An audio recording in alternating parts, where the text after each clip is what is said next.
Taterskin and the Eco-Defenders. Book 1, Wonders Never Cease, Chapter 32. Warble and Mary McGorkle landed the Rodnap in the exact same spot as they had when they visited Tinga Tinga the first time.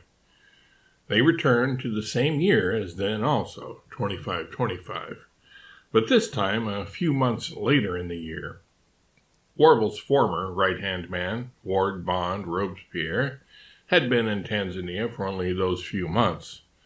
But from the McGorkles' perspective, it had been longer than that since they had last seen him.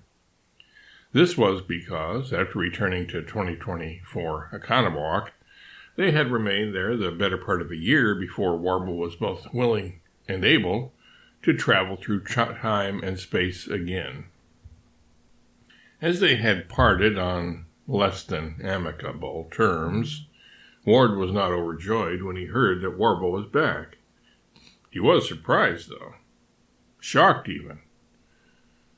"Mary, it's good to see you," Ward greeted Warble's wife as he approached the McGorkles after being told by Sojourner Truth that his old friends were back in the village. Ward deliberately ignored Warble at first, but then he noticed something different about his old boss.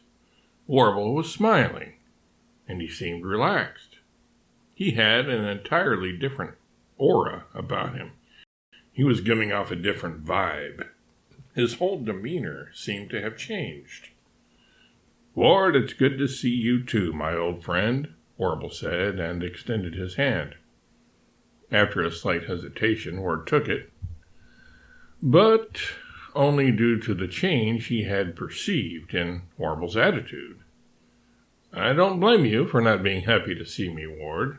I wouldn't be happy to see the old me if I were you either," Warble said. "I can hardly believe it, Warble. I never expected to see you again. But what has come over you? I mean," what could Warble have said?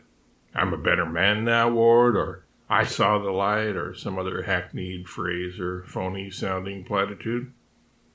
Warble merely shrugged and grinned, but Mary spoke up for her husband and provided Ward with a character reference for the new Warble. "I honestly wish I could say something like, 'I knew you had it in you, Warble, but I'm sorry I can't in all sincerity do that,'" Ward said. "I had given up on you ever being anything but a shallow, selfish, narrow-minded, psychotic, hard-hearted megalomaniac."